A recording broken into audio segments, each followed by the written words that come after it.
This is Samit from talks on ground. आज हम एक गेस्ट के साथ डिस्कशन करेंगे। So we'll just wait for him. Welcome Harish from Dubai. Welcome Thank you. Harish. Offline तो बहुत बात करते हैं, so today we are getting a chance to talk online.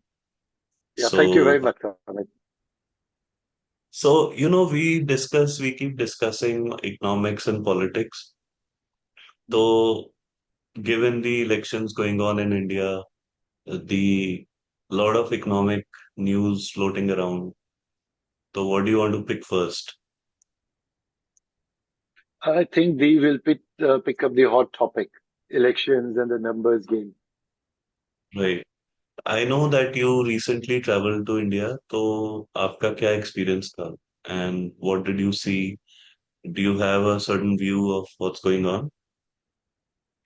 So, so I was in Mumbai and Delhi last week, and couple of things which were very striking was that in both Mumbai and Delhi, I did not see any election poster. So I could not figure out that an election is going to happen 4 days later in Mumbai and maybe 10 days later. So that's the big change. So that's one. Second is then I started talking to the staff in hotels, in restaurants, and in taxis and auto, and I could sense that people are very clear. So to me, if parties are not canvassing the way they are, but they are somehow reaching the electorate, and with that, the message is very clear with the guys. You know, they are either voting for Modi, or if they are not voting, then at least I didn't hear anything against. So I had to. So there are specific cases where some people were supporting BJP and Modi, and the other group rather wanted to stay quiet. Now, I don't know, is it because हवा इतनी तेज है BJP और मोदी की कि the people on the other side say 40% support the BJP and the 60%, but they're not speaking much, or there is some other reason. So to me, it was very quiet, and I think that was a bit of a surprise. But the good thing is people seem to be informed. So, if I may ask, कोई difference दिखा between Bombay, Delhi? Uh, So that's a very good question because whenever I travel to India, I traveled I try to go by road everywhere so that really I can see what's happening and I can then talk to people and I use public transport. So I went to Bombay. Bombay is I keep on hearing that it's dug up and construction is going on, which is a fact because I go to Bombay twice a year.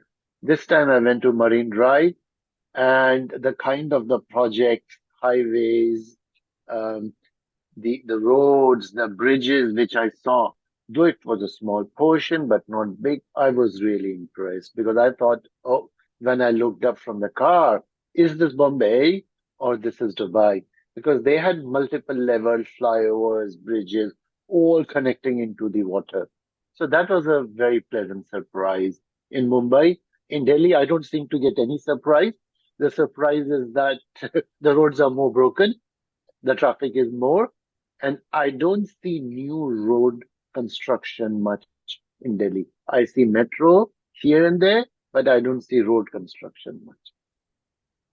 so, in terms of the chatter for about election, was there any difference? In terms of the chatter, I think the good thing is that people are now focused on development a lot more. We can keep the emotional issues out of caste, of religion. I hate him, I like him. If we keep that out, because these are emotional issues, people will always be emotional either on this side or that side. The new thing which is happening is that people are understanding how important the development is, and the development is only important if it is visible. Otherwise, so it's all happening on paper, it's happening in my mind, your mind, but now you're are beginning to see as you travel here and there. Uh, the biggest development is the UPI, which every at least person living in urban India seems to be using it. So I think that is one thing which I'm seeing. And the other bit which I'm seeing is the impact of Ram Temple. I don't think people are talking about it as much, but what I see is it being now normalized in a way that people are very happy about it.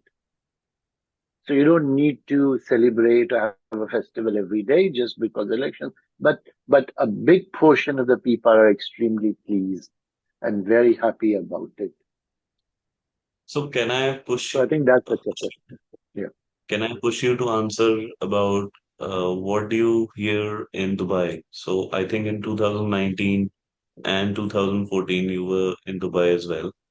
So is there a different chatter?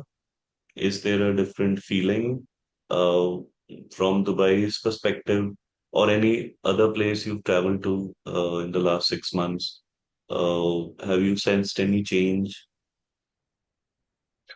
from So the we can election perspective? break this from the election. So I think you have to see it more from country and then election because and then you can also break it up into how non-Indians look at it and how NRIs like me look at it. Generally speaking, NRIs are always, we have to promote our country, whichever government is in place, because, we are 30, 35 million NRIs living outside the country. We are the marketing people. So we have to talk positive. So generally speaking, barring aside some liberals in the US and in Australia, people who are elites or in professor level or who are, they don't talk as much positive, but generally speaking, I think I would say majority of NRIs talk very highly of India, generally speaking, and more so in last 10 years because now the country is known more. Previously, we were known for being poor, being dirty, poverty, corruption, riots, and if you see the last 10 years, we are not hearing these things. So that's the big plus.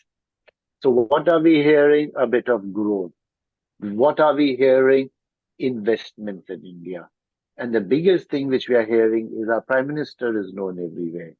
A lot of Indians living in India don't know that Prime Minister has visited so many countries, and the impact it does is that even the locals start to know. So I was in Abu Dhabi 2 years back. I was speaking to an Emirati lawyer, and she said, "Your Prime Minister is coming next week." She told me. So they know because the prime minister is close to the president there. Then I was in Romania a couple of years back, and I was in a bus, and we had only the Israelis and us. And when I told them I'm from India, they said, "Yeah, India Israelis are friends, and your prime minister comes." So there's a lot of positive chatter. I think also because of the positive of the leadership and how India is projected. It's all about, even if it is marketing, I think it's fantastic marketing. Okay. So I think India as a general is being uh, seen very, very positively. Uh, Elections, I don't think people know much about elections in India. Because if I go to US couple of times in a year, they are very they talk more of their own politics. I don't think they know as All much right. of internal. For them, international means wars. In which part of the world the war? I live in the Middle East. Here, elections are not part of life. We live in a different sort of an environment. I don't think we talk of elections here because here the concept is the leadership has to be strong. We live in Dubai. We have a fantastic leader, strong leadership. Similarly in Abu Dhabi, in other countries, in Saudi, and you can see what strong leadership is doing. I think coming back to your question, it's more on the image of India and how it has moved, say, 10 years to 24, 10 years to 14, because I have been out of India for close to almost 30 years now. So I can see a perceptible shift. also now. Great. So I wanted to push back a little bit on this because in the media, especially like newspapers, Washington Times, New York Times, Bloomberg, BBC, Al Jazeera, all of these are pretty popular in the Middle East as well. So we hear a lot of negative projection about India, about BJP, about Modi. Uh, so does that not have an impact on the image? So I think everything has an impact. The question is how much, because Sure. you have a positive story going on in the media, because media is has a narrative, and it will always have a narrative. So that's one aspect, the media.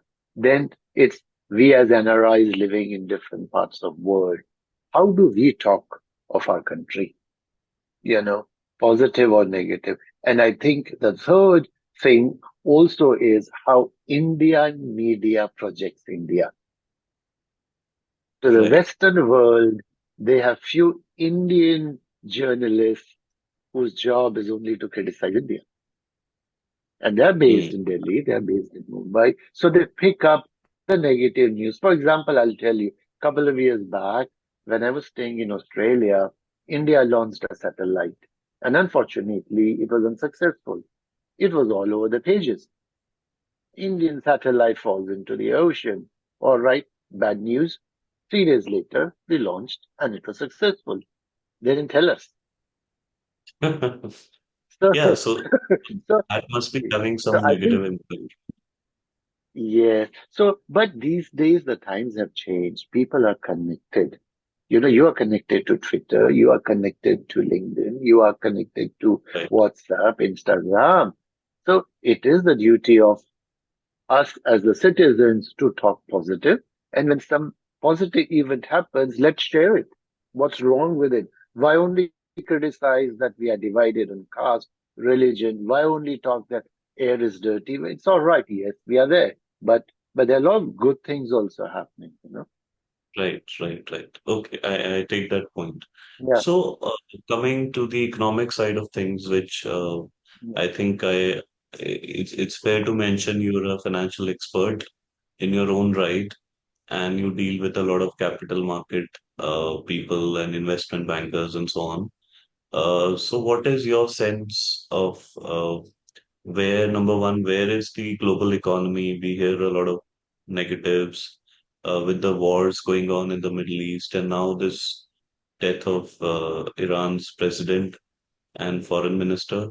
And then we also see some other headwinds coming from the US in terms of inflation.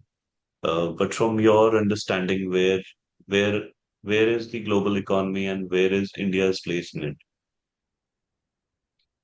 Right. So I think we can again break this up into a couple of aspects. So in the last 10 years, we have had consistent 6 to 7% growth. Now, in how many countries on the globe has this happened? One. Two, you have had really stable political governance. The government is known to do reforms. They may not have been successful, but they are trying. So you have had growth, demonstrated growth. You have demonstrated political stability, and you have a demonstrated intention of the federal government to be more capitalistic or to be more open to reforms. Now, these three things are not happening in many parts of the world. Now, so these are the good things which are going on. Now, if you look globally, which were the traditional centers of growth? They were China and China and China, because there's such a huge economy. And unfortunately, they are not growing because of different reasons. So there's an issue with trade as a hub with China. Now, India has that unique advantage now, because we like it or not, a lot of manufacturing has to be diversified out of one concentrated country. The question is, can you take advantage of that situation? That's one. So any smart government, any smart officer will try to take, and I'm sure the government. The second is there's a lot of foreign capital which is always allocated to emerging markets. And China had a disproportionate share of foreign capital, close to 30 to 35%. Now, because they are not growing, and because India has been growing for 6 to 7%, and because India will see manufacturing happening here and add to a young population and add all the government intention, you will see a larger allocation of foreign capital coming to India.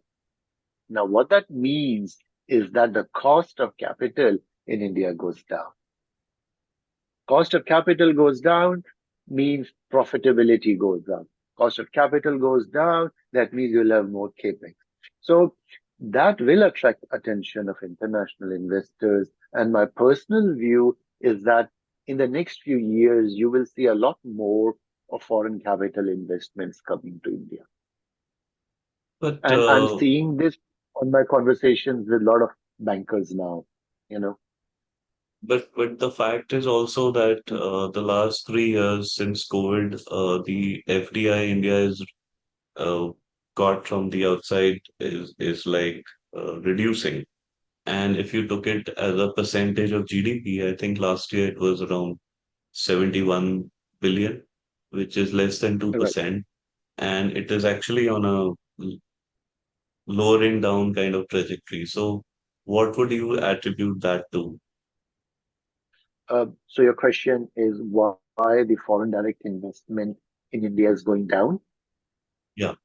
or a period of so this is only a feature post-COVID we are talking, or we are saying that in last 10 years on No, an average, only post-COVID. post-COVID. I think, in my view, generally speaking, there is a lot of issues in US and China.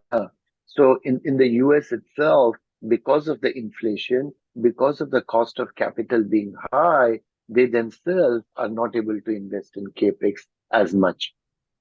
A lot of US foreign capital was, what was the model? They buy cheap in the US, the capital, which is at LIBOR, say less than 1% or 2%, and they invest in the emerging market and get the returns. Now, the cost of capital in the US itself is very high. LIBOR or SOFR is 5%.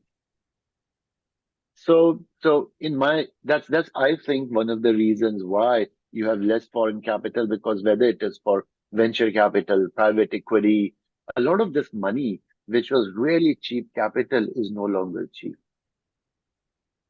So, but I think you can then divide that into these PE venture capital or the core manufacturing. I think it will be interesting to see, and I don't have the data, that in the last 20 core, how much of core manufacturing capital we have received. So in other words, you're saying the quality of capital is improving, even if the quantity might have reduced a little bit. And by the way, these are net FDI figures. So Yeah, the gross number inflows is higher.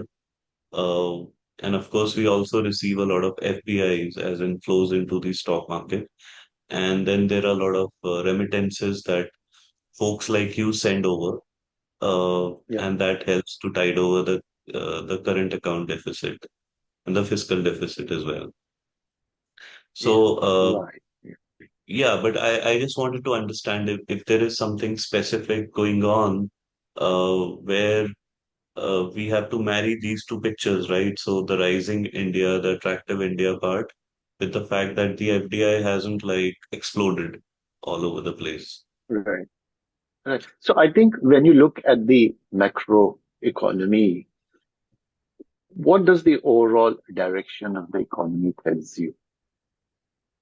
From reforms perspective, from dollars perspective. Dollars is whether it is FDI, dollars is uh, the hot money into the equity market or the NRIs remitting money.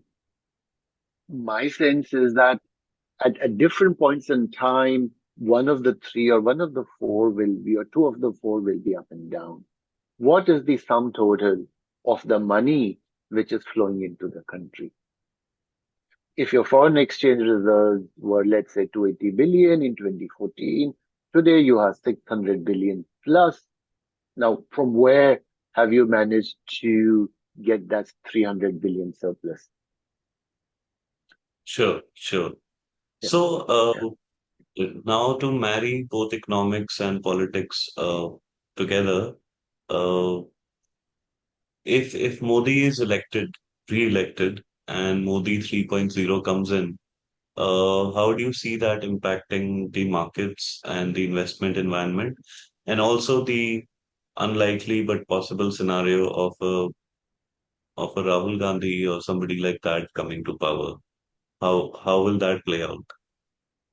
So, okay, so scenario A is where Modi gets re-elected, which I think, in my own view, I give him a 98% chance of coming back. And my view is that he will get more seats. Now, what Or that means is so he should be getting more seats, 302, 303, whatever they had. But that's my own guesstimate. So right, what that means for the economy is that continued reforms, it means the continuation of the policies which were implemented last year, but are still at a stage where they are being implemented. And third is, let's take an average return on the growth of the economy. Uh, even of for the work that was done, do you think we will grow between 6 and 7% in the next 5 years if he gets elected? My sense is that we will grow between 6 and 7, and I'm being a very optimistic man. I think our growth rate will be between 6.5 and 7% in the next 5 years. Third thing is, if he gets elected, they are very infrastructure focused people. They are okay to spend money on capex, and that we have seen even the post COVID, and that will continue. So I think that will really push your economic growth rate to maybe plus 7%. And what that does is, again, which I said, it makes foreign capital very interesting in the country. Because what does the investors want? Investors want three things: continuation of policies, a strong leadership, and a government putting money where it is required. That means infrastructure. So I think that's where I would think. Now, if Rahul Gandhi would somehow get elected, that's a dream scenario for for him. Uh, I would think that the markets would be very jittery because, again, everybody has a history. You know, right. BJP and Modi has a history of 10 years of reforms. Then the markets will remember what happened from 2004 to 2014. So I think that will possibly impact two things: the growth rate and the attractiveness to foreign capital. Okay, okay. So, finally, just to get a sense of things, as in how is the economy doing in the Middle East, and is the oil expected to be stable? So this is my last question. If you want to add anything on the politics, economic side, you can do that. Sorry. So I think one of the things is that a lot of things have been done in the last few years and continue to do, but we also need to know the gap areas where a lot of things have not happened. I think I would say two or three things I would attribute it to. One is the judicial reform, because judicial reforms, it is not just about human rights, which the way we look at it. Judicial reforms is also about contracts. It is about contracts honoring. It is about making sure that contracts are implemented the way they are structured. That's a big challenge in India right now. So I think the judicial reforms are important for the economy also, besides being besides for other reasons. That's one. I think the other is that the cost of capital in the country has to go down. You are giving loans or home loans at 9% or 10%. That's very prohibitive for capital formation. So they have to work out in a way makes the bank efficient, because right now the banks are charging too much of risk premium. And I think the third thing is that a lot of state governments have to pull their socks up, whether they are Right. BJP governments or Congress. I think that's where whoever wins has to focus that the states also are seen as less corruption prone and more investor friendly. I think these are the three things which I think Modi 3.0 should do. Coming back to Middle East, I think we are sitting in Middle East, and oil is a commodity which has always been volatile. And if you see the events, 2023, the Israel and the Gaza issue. 2022 was uh, the Ukraine war. But I think the good thing is that oil has still stayed within the range of 80 to $100. So if it stays within that range, I think for emerging economies like India, the governments can plan themselves better. And if I have to stick my neck out, I think because of US elections this year, I do not see significant oil price volatility in at least till next till January, I would say. Okay, okay, great. So Yeah, yeah, I do agree with some of the points you yeah, brought up on the yeah, reforms part for yeah, Modi 3.0 or a Rahul Gandhi 1.0, if that were to happen. And yeah. so great talking to you. Thank you. बहुत अच्छा लगा. And we should do this again on some other topics and drill down deeper on economic and political issues. I know you have a tight schedule, but thank you so much. And for all the audience, please subscribe and do send your comments for and suggestions for any new guests or any other questions you had for Harish. Thank you very much. Bye bye. Thank you, Sumit. Thanks for Thank calling you. me. Thanks, bye. Bye. Thank you.